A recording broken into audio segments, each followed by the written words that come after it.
Kembali lagi di Seika Story. Channel Seika Story kali ini akan membahas sebuah film Indonesia yang sangat fenomenal dan penuh dengan plot twist. Film ini berjudul Penyalin Cahaya. Pada awal film ditampilkan sebuah teater yang merupakan pertunjukan dari kelompok Matahari. Saat pertunjukan selesai, semua anggota berkumpul untuk merayakan penampilannya yang begitu sempurna. Salah seorang anggota baru yang bernama Suryani, yang berperan dalam promosi sosial media dan website teater itu, berpamitan untuk pulang terlebih dahulu dengan alasan ada acara keluarga. Meskipun Suryani berasal dari keluarga sederhana, dia terkenal sebagai mahasiswa yang pandai, bahkan dia juga mendapatkan beasiswa di kampusnya. Keesokan harinya, seluruh anggota tim Matahari diberikan surprise dan selamat oleh pihak kampus mereka. Mereka juga akan diikutsertakan dalam ajang teater internasional di Kyoto, Jepang. Anggun selaku sutradara mengajak seluruh anggotanya untuk merayakan kemenangan dengan mengadakan pesta di rumah Rama. Sang penulis nanti sore dengan dress code-nya adalah kebaya bagi perempuan dan bagi laki-laki menggunakan kemeja yang dimasukkan. Kemenangan tim Matahari sudah terdengar ke seluruh penjuru kampus, hingga Amin yang merupakan penjaga fotokopian sekaligus teman kecil Suryani juga telah mendengar kabar itu. Dia juga meminta traktiran dari Suryani. Saat Suryani dan Amin sedang mengobrol, tiba-tiba Rama datang untuk lanjut mengepri naskah. Dia juga menawarkan Suryani sebuah pekerjaan web dengan gaji yang cukup besar untuk acara seniman orang tua dan teman-temannya. Dengan syarat, Suryani harus mengikuti pesta kemenangan yang akan diadakan nanti sore. Suryani yang kebingungan karena tidak tahu rumah Rama, akhirnya meminta bantuan Amin untuk mengantarkannya. Dengan berat hati, Amin mengiyakan ajakan Suryani dengan membuat kesepakatan hanya sampai jam 8 malam saja. Sore harinya, Suryani telah bersiap untuk berangkat ke pesta itu. Dia berpamitan pada ayah dan ibunya dan beralasan untuk melakukan pekerjaan. Ayahnya menegur Suryani karena kebaya yang ia gunakan cukup nerawang dan meminta Suryani untuk menggunakan dobelan. Setelah Amin dan Suryani sampai di rumah Rama, mereka takjub karena melihat rumahnya yang begitu besar dan banyak dipenuhi patung yang menandakan bahwa keluarga Rama ini memang keluarga kaya raya dan seniman sejati. Di sana, anak-anak Matahari juga telah berkumpul. Anggun terlebih dahulu mengucapkan terima kasih kepada orang tua Rama yang sudah bersedia membantu membiayai ongkos mereka ke Kyoto. Acara dilanjutkan dengan full musik dan berjoget-joget. Pada satu sesi, Thorik membuat challenge. Siapa yang terkena sorot mata boneka Medusa, maka dia harus minum minuman yang telah diberikan oleh Thorik. Challenge itu diterima dengan senang hati oleh semua anggota Matahari, kecuali Suryani yang memang sama sekali belum pernah minum. Terlebih, dia sudah diingatkan oleh ayahnya untuk tidak minum minuman sedikit pun. Dan hal yang ditakutkan pun terjadi. Sorot mata boneka itu mengarah pada Suryani, yang artinya Suryani harus minum alkohol sampai habis. Meskipun awalnya ragu, dengan bujukan teman-temannya, Suryani pun menghabiskan minuman itu sampai tak bersisa. Bahkan dia mulai tidak sadar dan semakin asyik bergoyang. Keesokan harinya, Suryani sudah berada di rumah. Dia bangun terlambat, padahal hari ini adalah hari yang paling dinanti karena merupakan hari presentasi beasiswa yang akan menentukan apakah beasiswa itu akan jatuh ke tangan Suryani atau tidak. Dengan masih menggunakan kebaya semalam, tanpa mandi dan bersih-bersih, Suryani langsung berangkat ke kampus dengan begitu gugup. Ayahnya sudah siap memarahinya di depan, sedangkan sang ibu malah menyuruh Suryani untuk naik angkot saja demi mengejar beasiswa itu. Setelah sampai di kampus, dia bergegas menuju ruangan untuk menemui para dosen pengujinya. Suryani sempat meminta maaf karena terlambat. Dia pun tetap dipersilahkan untuk masuk dan membagikan naskah yang sudah dikerjakannya. Saat dia bersiap untuk presentasi, salah seorang dosen menanyakan kenapa Suryani menggunakan kebaya. Suryani berusaha tenang dan menjawab bahwa setelah ini dia akan mendatangi acara yang diwajibkan menggunakan kebaya.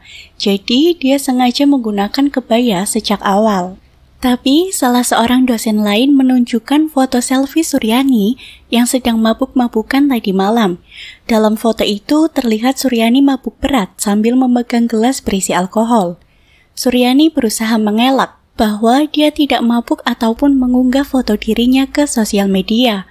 Para dosen kecewa pada Suryani hingga beasiswa yang seharusnya dia dapat saat ini harus ditahan atau bahkan tidak akan Suryani dapatkan. Sesampainya di rumah, ternyata kabar itu sudah diterima oleh orang tua Suryani melalui SMS. Di dalam pesan itu tertulis bahwa untuk sementara beasiswa Suryani ditahan karena tidak berkelakuan baik. Suryani berusaha melakukan pembelaan karena menurutnya dia berhak merayakan kemenangan kelompok teaternya. Namun sang ayah telah mengetahui bahwa semalam Suryani mabuk-mabukan. Ayahnya juga mengatakan bahwa dia dibawa oleh laki-laki dari ujung gang menuju rumahnya. Dan kejadian itu berlangsung pada pukul 3 subuh. Ayahnya sudah mengemasi barang-barang Suryani. Dia ditampar dan diusir dari rumah untuk sementara demi mendapatkan efek jera baginya. Dengan penuh penyesalan, Suryani meninggalkan rumahnya dan pergi ke basecamp teater untuk mencari tahu dengan siapa dia pulang semalam. Sebelum itu, dia pergi ke toilet umum untuk mengganti pakaian.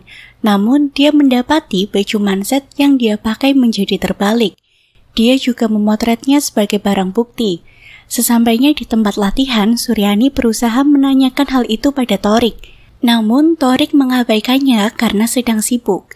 Kemudian, Suryani bertanya pada Anggun siapa yang memesankan netcar untuknya. Ternyata, dialah yang memesankan netcar untuk Suryani tadi malam. Suryani pun meminta foto histori pemesanan netcar sebagai barang bukti berikutnya. Tidak lupa, dia juga menanyakan siapa yang memposting foto dirinya. Namun, Anggun sama sekali tidak mengetahui tentang hal itu. Sepulang dari basecamp, Suryani menghampiri tempat fotokopian Amin. Di sana, Suryani masih mencari tahu siapa yang memposting foto selfie-nya itu, serta mencatat kronologi kejadian yang berhasil dia ambil dari instastory teman-teman kelompok teaternya. Suryani juga memutuskan untuk tinggal sementara waktu di fotokopian itu demi mendapatkan data-data yang bisa dia gunakan sebagai barang bukti. Keesokan harinya, salah satu anak kelompok teater datang. Wifi di tempat Amin sengaja dimatikan dengan alasan sedang gangguan, sehingga Amin bisa menyuruh memindah file-filenya melalui USB. Dari lantai 2, Suryani bersembunyi dan berusaha mencuri data-data itu. Karena anak itu hanya memerlukan waktu sebentar untuk memindah filenya yang akan di-print, Suryani pun tidak bisa mencuri semua data di HP-nya. Akhirnya dia mendapat ide dengan menggunakan lagu sebagai kode. Jika lagu dangdut berganti ke lagu rock, itu artinya dia sudah berhasil mencuri data mereka. Amin terpaksa menahan-nahan mereka dengan cara apapun agar mereka bisa lebih lama di tempat fotokopiannya. Suryani akhirnya berhasil mencuri satu persatu data mereka, walaupun hasilnya nihil karena hanya 4 orang yang datang. Malam harinya saat Suryani dan Amin sedang mengobrol, tiba-tiba ada seseorang yang menggedor-gedor pintu.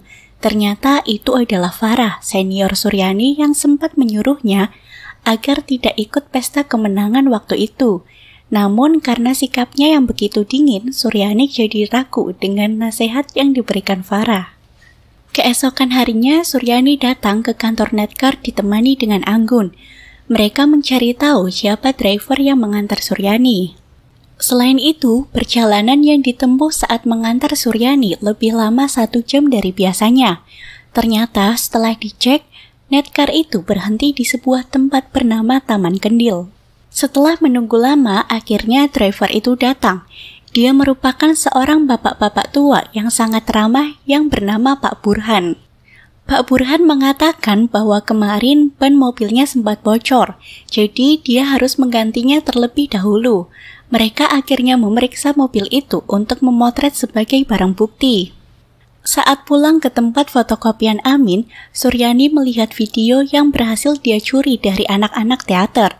Dia mendapatkan bukti bahwa Thorik sengaja mengarahkan laser Medusa saat bermain game ke arah Suryani berkali-kali agar dia meminum alkohol itu.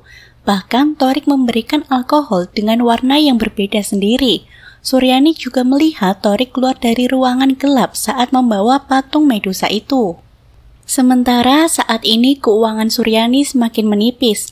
Akhirnya dia memberikan 3 flash disk berisi skripsi mahasiswa yang sudah dia curi dan meminta Amin untuk kembali berjualan skripsi demi mendapatkan uang. Keesokan harinya, Suryani kembali menemui dosen penguji untuk menyerahkan beberapa bukti-bukti yang sudah dia dapatkan. Hal itu dibantah karena menurut Pak dosen, bukti itu tidak cukup kuat. Akhirnya dia memutuskan untuk kembali ke basecamp teater. Di sana ada Farah yang sedang berdebat dengan Thorik karena dituduh menyebarkan foto-foto ospek anak baru tahun lalu. Farah menyangkal dengan keras karena memang bukan dialah pelakunya.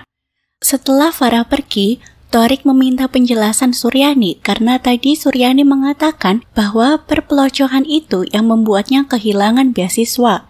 Suryani pun menunjukkan bukti-bukti pada Anggun dan Rama soal video dan foto Thorik yang memberikan obat ke minuman Suryani. Tapi Thorik juga menyangkal dengan keras. Rama mengusulkan agar mereka melihat CCTV yang ada di rumahnya agar semuanya jelas. Setelah semua berkumpul dan memeriksa satu persatu video, mereka tidak menemukan bukti bahwa Thorik memasukkan obat dalam minuman Suryani. Bahkan Thorik menjadi sangat marah karena obat yang dia bawa adalah obat dari psikiater yang selama ini dia konsumsi karena mengalami depresi. Akhirnya Thorik terbukti tidak bersalah. Namun karena masih belum puas, Suryani kembali memeriksa CCTV dan memotret beberapa hal yang menurutnya janggal. Saat sedang makan malam bersama, orang tua Rama membicarakan tentang beasiswa Suryani.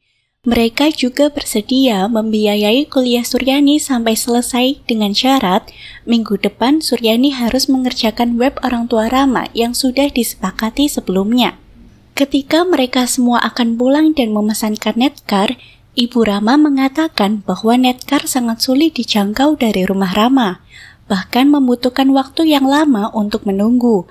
Suryani yang mendengar itu merasa janggal, dan tentunya menjadikan hal itu sebagai bukti tambahan. Sepulang dari sana, Suryani mencoba mengetes meminum 4 gelas alkohol seperti yang dia lakukan saat pesta di rumah Rama.